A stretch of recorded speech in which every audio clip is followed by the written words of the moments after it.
Hello everyone, welcome back to the course. This is the module 6 and the final module for the codes and specs in the petroleum industry. And in this topic now, we'll actually learn a little bit more on the pipeline thread analysis. So at the module 5, we already have some idea on the risk management, risk assessment, and also what are the pipeline threads could be. But now let's learn a little bit more in detail. So which is which is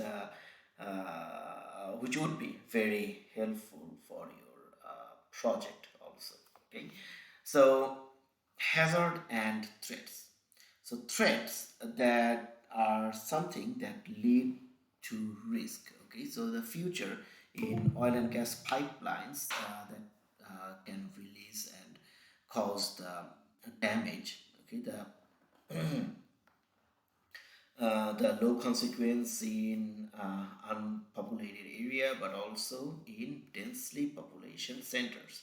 Okay, so these are um, the low consequences are actually unpopulated area, but the dense populations are in the high consequence area. Okay, so these are known as the HCAs. So there are 9 major identified threats, okay, in a pipeline system defined in ASME B31.8S, okay, which we can categorize in 3 major different groups. So the first group is the time dependent threat.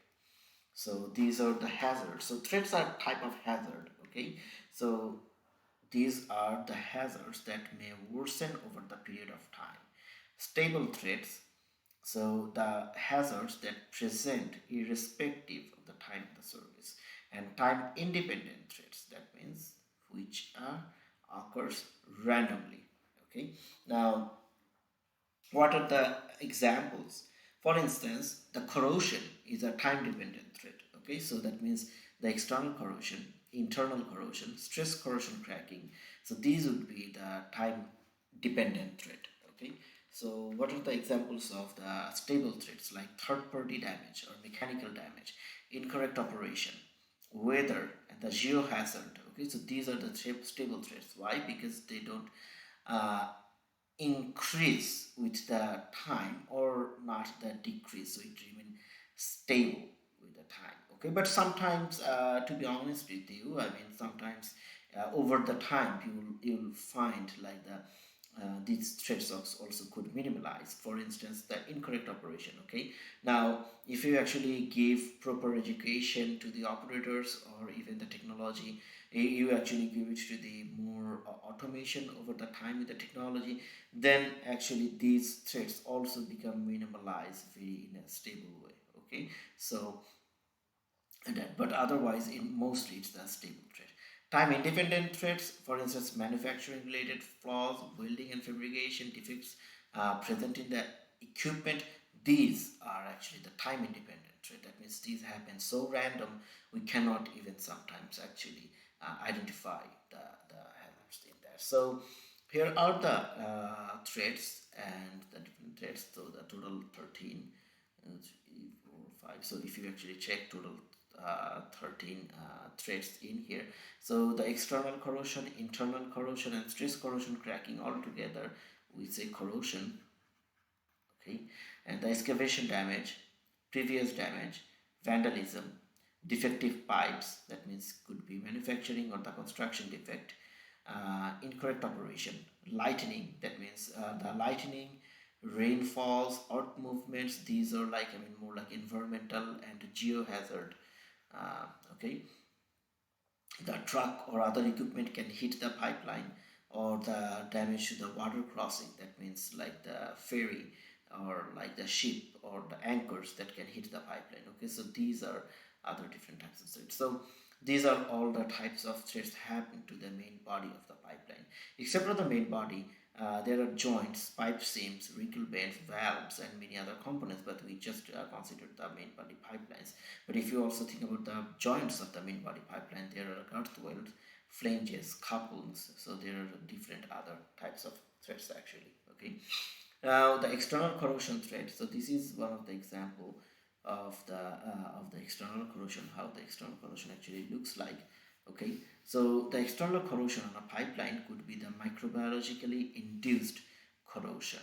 Okay, so it could be from MIC, it could be from galvanic action, or it could be an electrochemical action. So either way, there was a steel pipe become anodic in an electrochemical cell.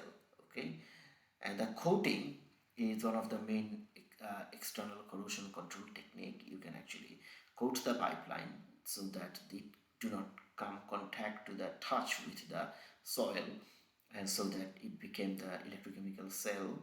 Okay, so it can also help, but the problem is no coating is perfect. Coating can have this wear and tear, or even from inside the coating there can be corrosion inside the coating also. Okay, so in order to protect the coating flaws, the cathodic protection is applied. That means um, there is a protection, the type of protection we actually use to make the pipeline more stable. And the coating and the cathodic protection successfully, the successful combination is fought against for the external corrosion. Okay, now NSE SP 0169 is a guideline to control the external corrosion of an underground and submerged metallic pipeline.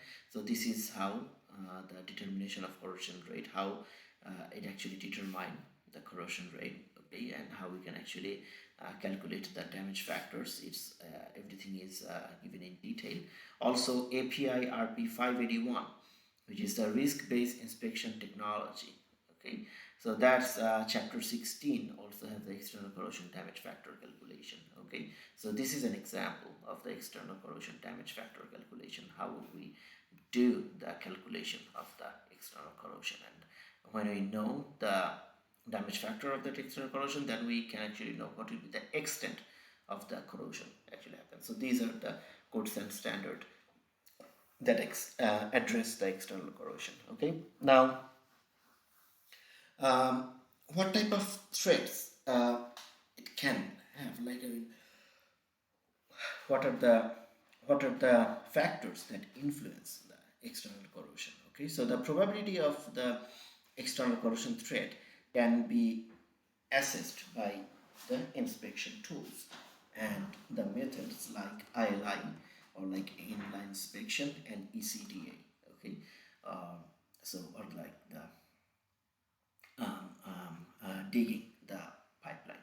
Now external corrosion direct assessment. Okay, so this data required to address and assess the external corrosion threats are the pipeline year of installation, pipeline grade, diameter and thickness, maximum allowable operating pressure, design pressure, temperature, pipe seam type, coating type, cathodic protection, the soil type, okay, and the any previous history or previous data. So all these are like the threats of the external corrosion.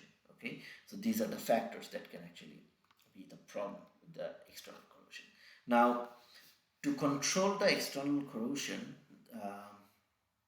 threat, coating and the cathodic protection, as we said, like the coating and the CP combination is applied to the pipeline. Okay, so pipeline coating form a barrier between the corrosive moisture in the soil surrounding the pipeline and the metal pipe. There are many different types of coating that apply both in factory and in the field. Okay, so when the pipeline has been manufactured, you can apply the coating in the factory, or you can also apply the coating in the pipeline, in the field. Okay, now the field welds coated by the field joint coating system. That means when you actually attach one pipe to another pipe, okay, so this welding area here, the coating is also done, and this is actually done in the field, not in the industry, because it's impossible to field in the industry, right? Now, the pipeline corrosion occurs when a current flows of the pipeline. Okay, so what's happened? For instance, in here, the coating is gone. Okay, so the pipeline uh, inside you get the metal. Okay, now metal is a conductor. Now the soil outside of the pipeline, if they exchange electron, okay, then what's happened? Then in this area there will be an electrochemical reaction. Okay, and usually it has been done if the soil is very acidic or even very basic. Okay, and if there is a presence of moisture, okay, so that helps to exchange the electrons, so that these electrochemical reaction actually create, and that happen for the external corrosion of the pipeline. Okay, so in order to prevent this, we use a technique that called cathodic protection. So what cathodic protection do? So cathodic protection works like, if the pipeline's coating is gone, okay, and if the that bare area is attached with the soil, still it can be saved by the CP. So CP or cathodic protection use impress current, okay, to induce the current into the ground by using rectifier and the ground bed to stop the flow of electron. Okay, so that means if you can actually stop this flow of electron, then here there will be no electrochemical reaction, and that's how it can protect the pipeline. Okay, and which is not protected by the coating. Okay, so this is how actually it works. Now the pipeline coding types. So this is the kind of like historical chart of the pipeline coding types. So like during 1940s, there are like coal tar enamel pipelines. Those are very ancient, and most of the pipeline actually fails nowadays if the coal tar enamel is given, because this is not very very good one nowadays. Later on, we have more effective one like the yellow jacket, polyethylene tapes. Sometimes we used asphalt, but the best coating started actually the FBE. It's from 1973 to present, and we have several variation of FBE. For instance, 3-layer. Okay, and the newer technique we have the high performance composite coatings. Okay, or like the side extruded coating. So these are the new coating for the new techniques. Okay, so this is how it actually looks like. And the CP, or like the cathodic protection. So here is the type of cathodic protection, how it used. So there are two different types mainly. One is the sacrificial anode, which is like this one. So that means pipeline is made of steel, right? Now if we use anything which is more electrochemically reactive metal, for instance zinc in here, used as a sacrificial method which is more reactive. So what will happen if there is any chance of electron actually exchanged uh, from the earth metal to here, instead of that, zinc actually sacrifice, and zinc actually give the electron to the uh, atmosphere, rather the pipeline, and it actually decay. Okay, so that's a more method called sacrificial anode. And another is the newer technology we have is the impressed current. So this is a type of the impressed current, so that we actually give a constant electricity flow in here, so that if the uh, if any extra electron actually goes out to the ground, so it comes from the impressed current flow. Okay, so that the pipeline itself do not have the problem, or do not have any issues with the electrochemical reaction inside, and have the external corrosion. Okay, so these are the different types of cathodic protection types we have. Now there are some examples how we do the field inspection and the field coatings. Now what is the best way to identify like if there any coating failure or not? So the best way is actually the inspection. So that's how we do the field inspection in here. Okay, so When you do the filter inspection, that's how we can identify, okay, so there is the issues and the problems we have due to the pipeline incidents. Now, these inspection, there are different types of inspections we have, okay. So the pipeline inspection is a structured process, okay. So it is intended to improve the safety by assessing the reduce the impact of external corrosion of a pipeline. For instance, if you go to the job market right now, you will find there are lots of um, jobs in pipeline industry as a pipeline inspector, okay, or like the in the pipeline inspection team. So what they actually do, so they actually do the inspection of the pipeline, okay. So what are the different types of inspection methods we have? We have ECDA, or external corrosion direct assessment program.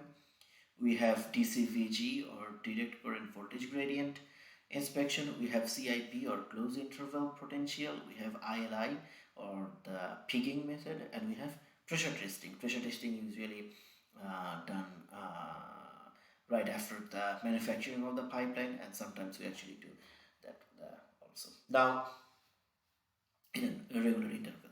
Now, ECDA, what is ECDA, or external corrosion direct assessment? So ECDA is an important part of the pipeline inspection. So ECDA is an improvement continuous process. Okay. So what are the steps? At first, we do the pre-assessment. In the pre-assessment, we just collect the different data. Okay. Then we do the indirect inspection. That means analyzing the data. Okay. So inspection is carried out from the ground surface to determine the severity of the coding faults of the analysis. Okay. So that means at the top. Okay.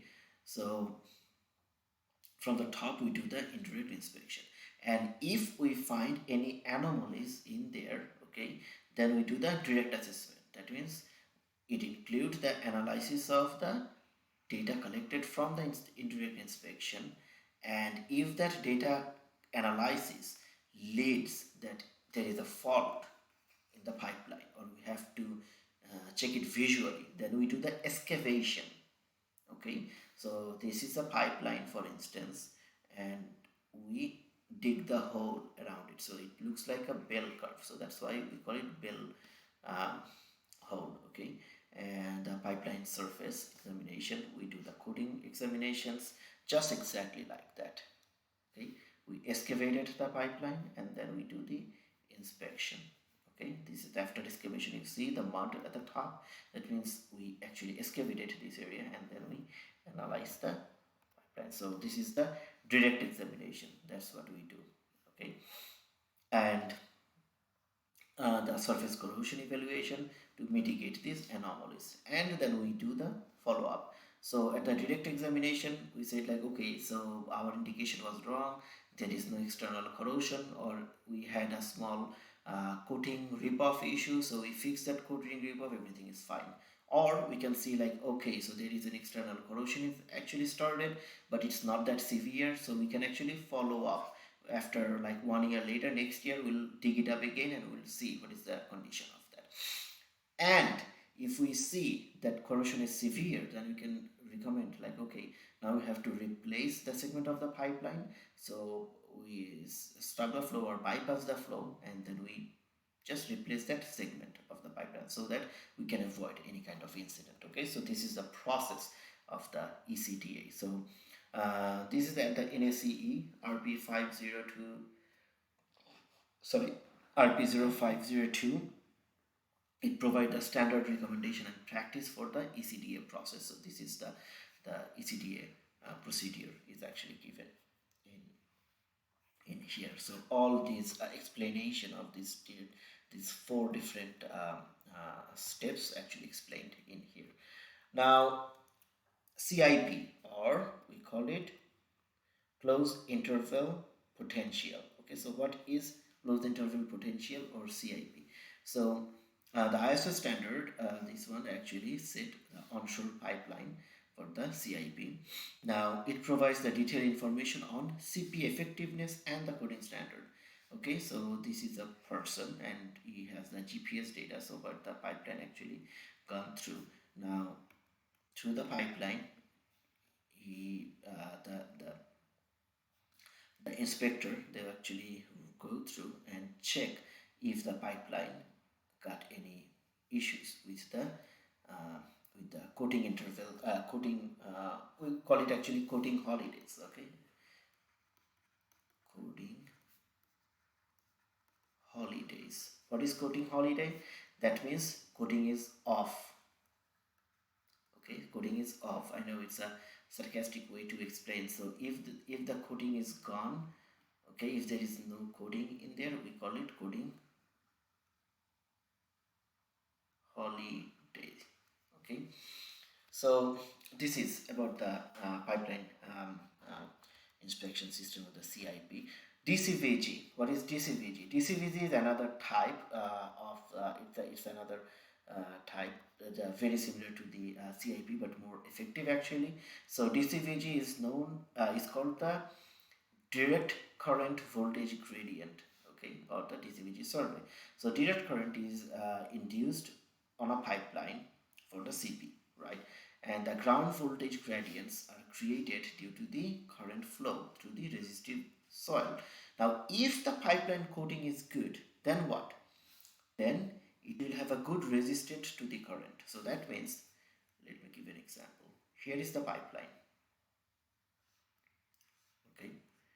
Now this is both side A and side B. Now for instance, there is a coating of the pipeline and that coating is usually made with non-conductor, okay, insulators. So that means if the pipeline is not conductor, so the voltage difference between this point and this point would be what? Would be, for instance, this is the reading, the voltage difference would be similar, okay, would be a constant value. Now this is CT. So AB, the voltage difference between AB and the voltage difference between C and D would be a constant value. Now for instance, for some reason, the AB voltage difference and the CB voltage difference are not same. They are very high or very low. Then we will assume like somewhere in here there is a hole and electricity, I mean, is actually going out in there, and that's why the voltage difference is making a problem. Okay, so if the coating has a breakage, we call it holiday.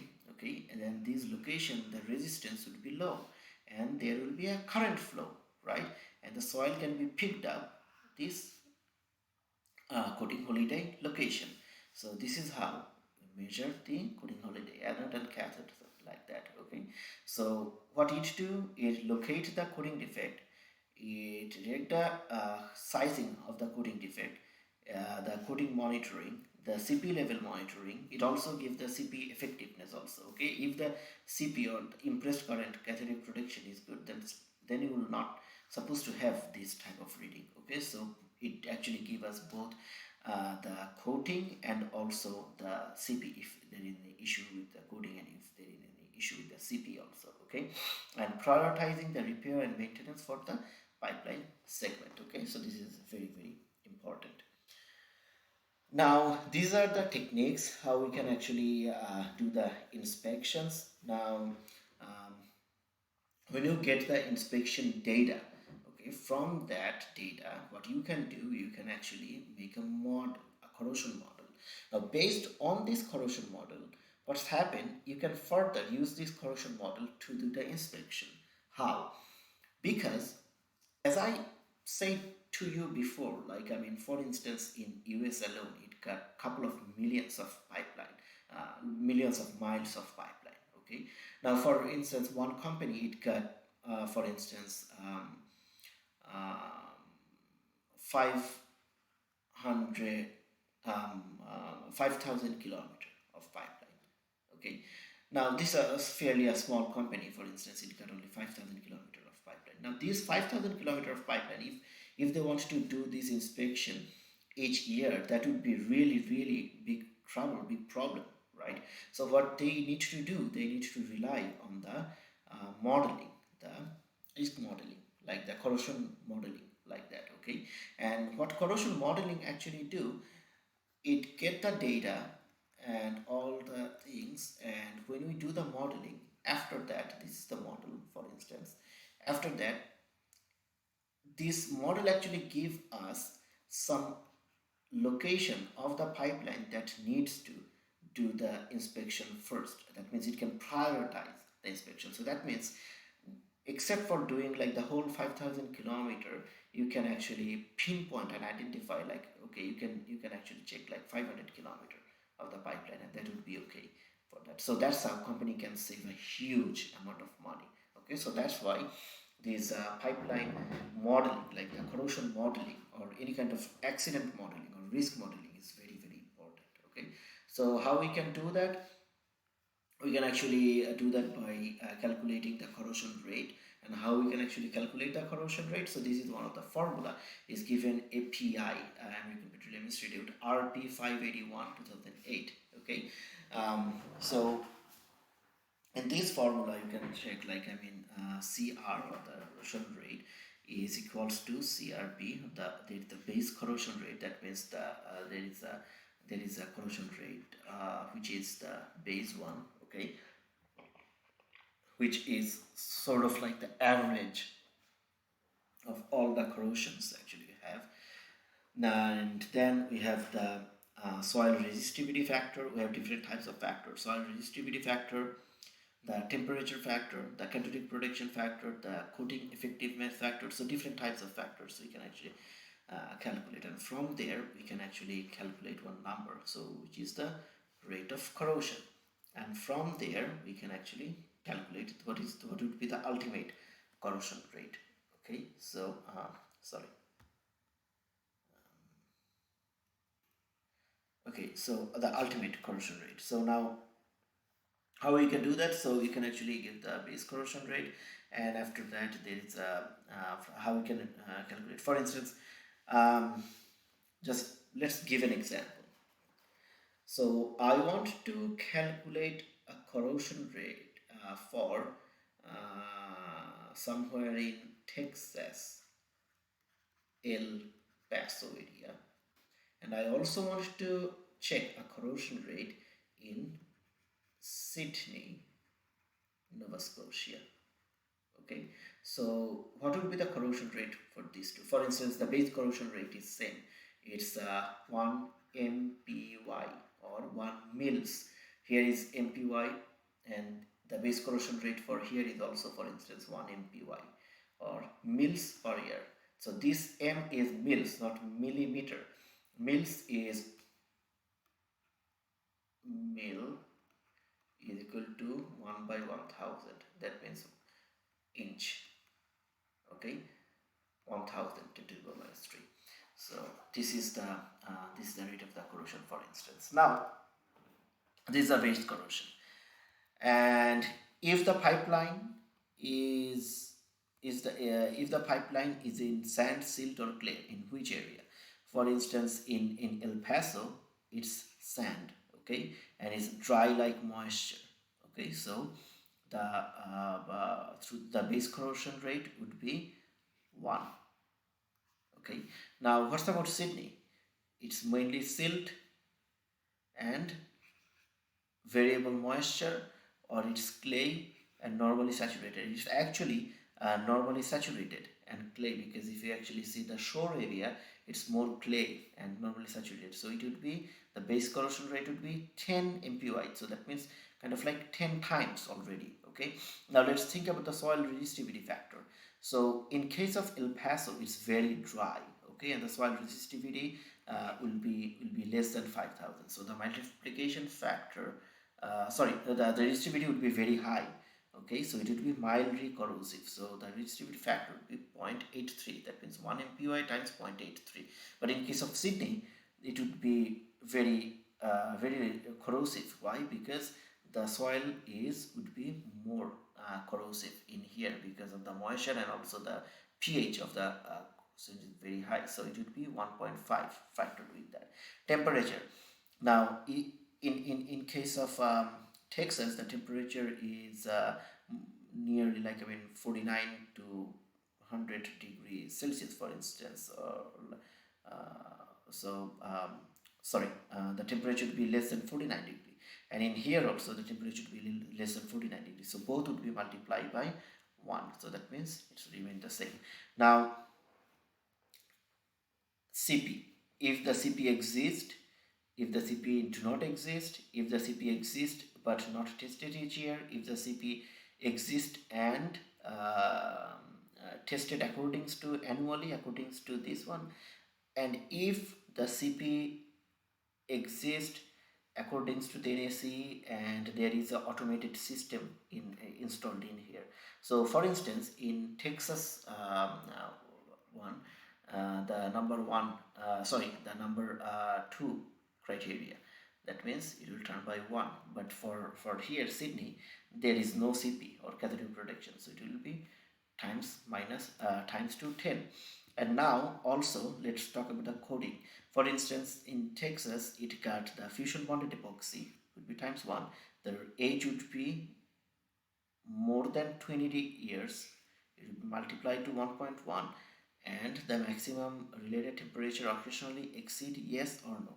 No, so it's 1.5, and the coating maintenance is rare, so it's 1. So total effectiveness factor would be 1 times 1.1 times 1.5 times 1.1, right? So this would be the total case. So, and this one will be multiplied in here. So if we do all the multiplication, you will get a number for Texas, and if you do all the multiplication for Sydney, for instance, this is the case for the Sydney, okay, the pipeline in here, so you can get another number, and you will definitely find the Sydney area's pipeline would have more chance to get corrosion than the Texas pipeline in El Paso. Okay, so this is how we can actually do the corrosion modeling, one of the example of corrosion modeling. Okay, so solve this problem, okay, then you can actually have more understanding in here. So this is your homework, okay, so you can actually work on that. Now, internal corrosion threat. The cause of internal corrosion. So we have learned about the external corrosion last time, so let's talk about the internal corrosion. So what are the cause of internal corrosion? There are several causes. For instance, the chemical composition of the stream could be acidic or very corrosive. The physical factor of the stream and the physical factors of the structure. So there are different threats. Okay, so our household pipelines often have the internal corrosions like that in here. Stress corrosion cracking is another different types of cracking. This is due to the severe temperature change, and also due to the pH factor. If the pH is very high or near neutral sector, still the SCC could happen. The high pH stress corrosion cracking that caused numerous pipeline failure in 1960s and 70s, and the near neutral pH stress corrosion cracking failure that recorded in Canada in mid 80s and early 90s a lot. Okay, so that's why this stress corrosion cracking is important to know, because this is one of the reason the pipeline could actually fail. Okay. Now the corrosion controls, what are the procedure, what are the methods we can actually control the corrosions? The coating, cathodic protection, using the chemical inhibitors, changing or alternating the environment, material selection, alternating the structure, repair or replace. That's the last way we can actually do. Okay, so these are the different ways or the methods we can actually control the corrosion. Okay, so what are the other threats of the pipeline integrity except for the corrosion? So there are third-party damage. Okay, there are geohazard or the erosions, vandalism. Okay, some people can do the vandalism in here. Okay, so there are these are the different types of corrosion pipeline failures also happen. Now, risk management and the role of inspection and testing. Inspection, like any types of pipeline inspection, and the testing data collected over the time and its significant role in assessing the pipeline failure potential. And the inspection and testing data is required to calculate the probability of failure and the consequence of the failure. Management of risk relies on a program that meaningfully gathered and analyzed the data related to hazard that has many effects to the pipeline based on many factors such as the pipeline failure history, internal inspection of the pipeline, excavation damage, direct assessment, susceptibility studies, and there are different types, okay, or other data. The collected data, after that, we analyzed and we created different models, okay, and it allowed to evolve the continuously, and the continuous improvement plan is made and to feed and it ever meeting the new data and the performance analysis. So it is a type of like PDCA cycle, okay. So we get the data and do the development and we actually check and then we it sustain and take the actions and then it do the again, okay. So this is why it calls like the continuous improvement also, okay. So it is the continuous improvement process of the integrity. So we have learned quite a bit about the pipeline integrity. Now let's learn about the process safety in petroleum industries, okay. So what if the integrity we do not do the integrity analysis, and what if any kind of like severe consequence happen, and what type of consequence can happen in the pipeline and how we can actually mitigate it. So let's learn about this thing. So the accident classification is actually given in here. So the accident classification for the fixed installation is given like it's 54%. So what is the fixed installation? For instance, the pipeline is a fixed installation, okay, and refinery is a fixed installation, and this is the accident for the transportation. For instance, jetliners, trains, bus, okay. So these are all like the any types of vehicles. So these are the transportation. Sometimes the loading and unloading also have a chunk of the incidents, okay. Now within the fixed installation, 32% are based on toxic release, but all others like 37% are the fire and explosion, and 12% are the others, okay. So and that for the transportation, oh sorry,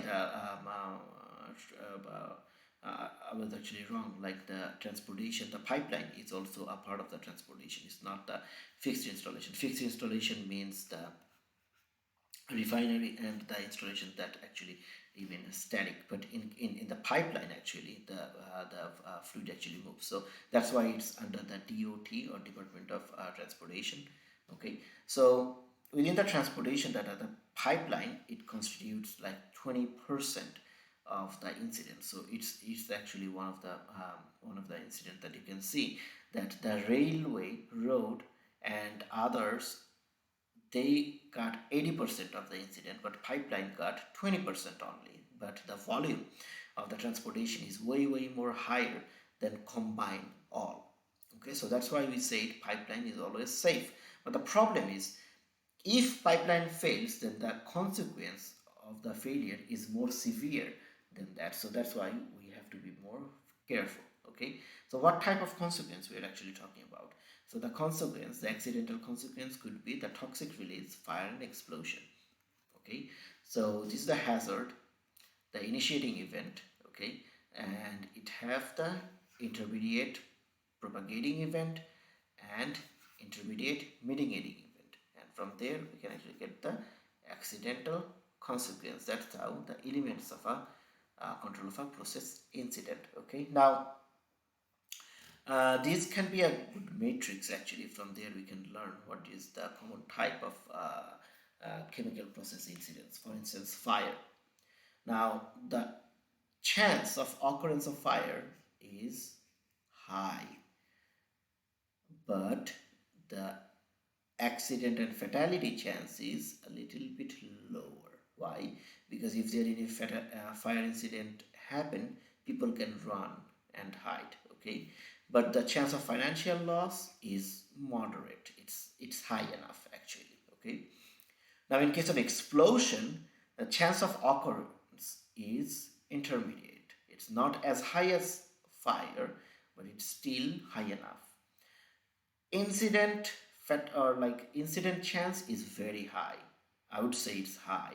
It's intermediate, but I would say why? Why?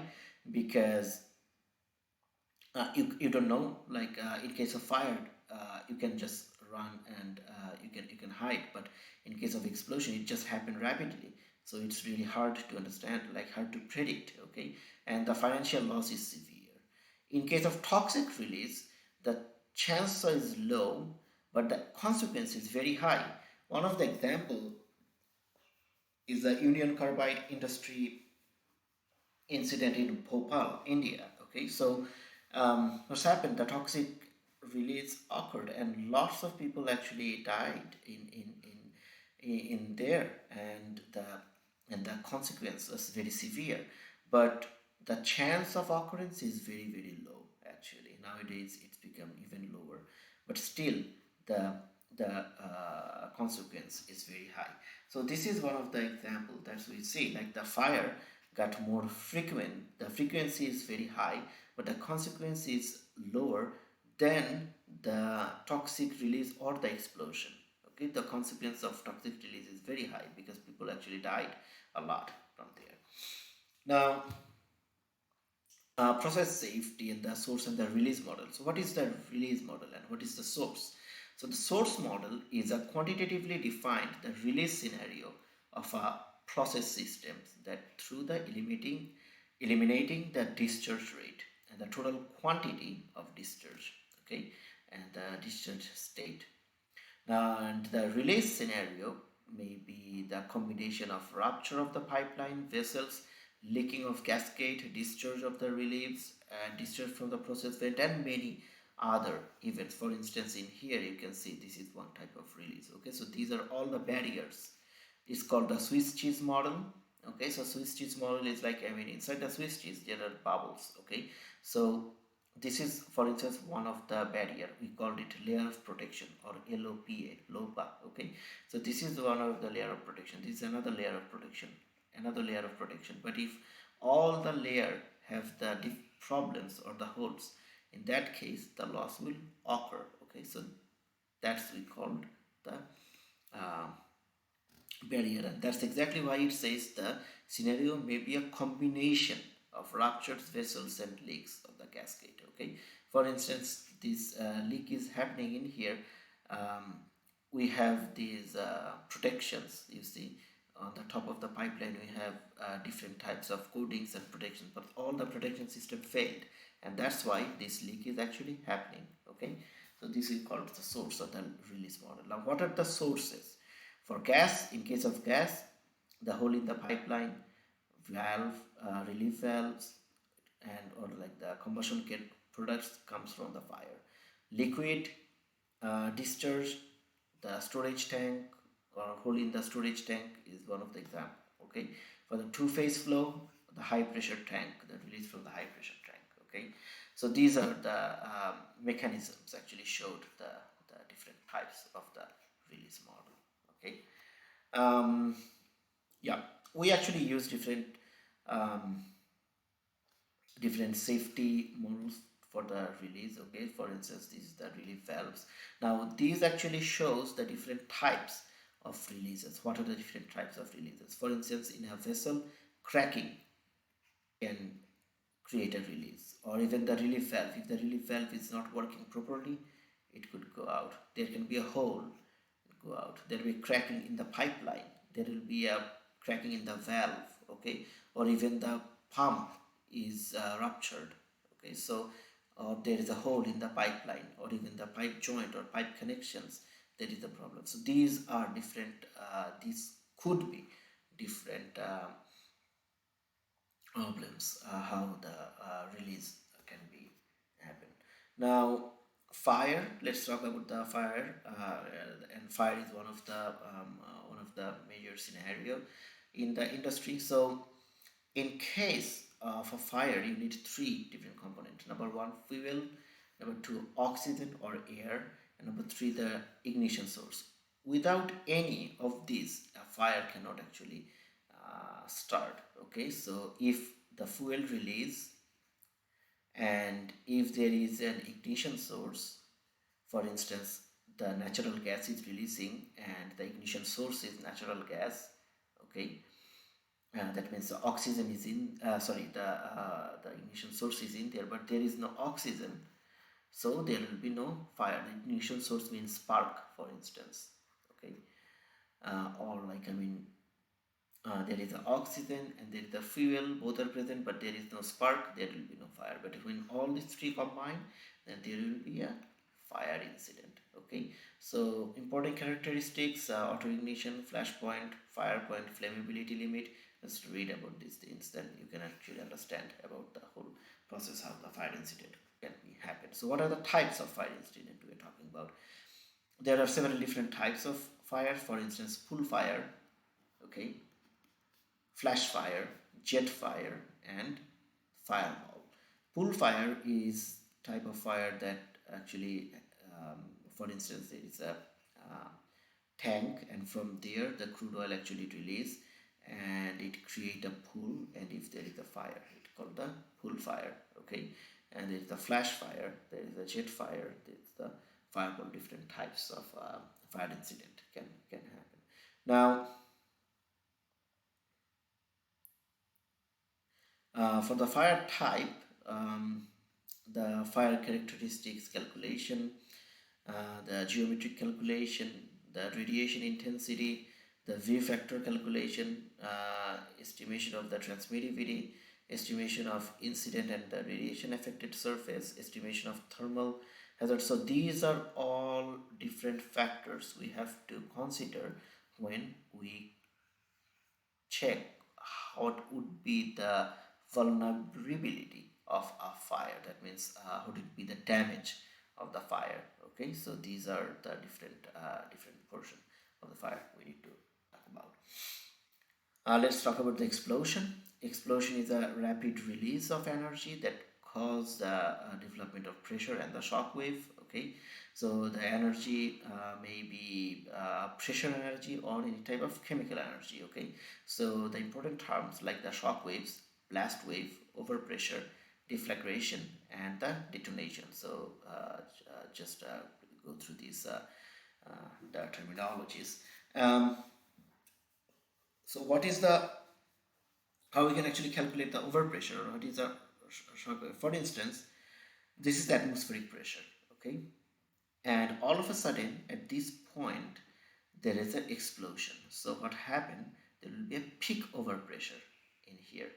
Okay, so this point is called the peak overpressure, and after that it will go down, and there will be some negative pressure too. Why? Because all of a sudden there is a peak, so to attenuate the pressure there is some negative pressure, and then it will oscillate, and then it will be stable after time. So missile or the projectiles are one of the important source of the damage and the explosion damage. Okay, now in which standard we have to follow for this fire protection and the explosion or like the handling that? So there's a several different types of the operation. For instance, API RP 2001 or API RP 2218, that gives the fire protection in refineries or in petroleum and petrochemical process plants. And NFPA 59A, which is very widely used. NFPA is one of the most important code provider for the for national fire protection agencies. So NFPA 59A, that's the standard for the production, storage, and handling of LNG. So this is another codes for the fire protection. So this would be all about today's lecture, and hopefully you have learned different ideas and new things from this course, because because this course has been designed for your industrial purpose, for the applicability of the industry. So when you actually go to the industry, when you actually work in any type of industry, not only in oil and gas, any kind of engineering problem, then you can have a different way of understand or different way of analyze the data, or different ways to think actually in out of the box in more like safety oriented way. So that was my goal, that was the goal of the whole course actually, so that you can actually have better understanding in your professional life, so that you can know the importance of the codes and standards, also know the importance of safety, and hopefully you will be applying this knowledge in your career. Okay, so yeah, best wishes, good luck, and take care. Right, goodbye.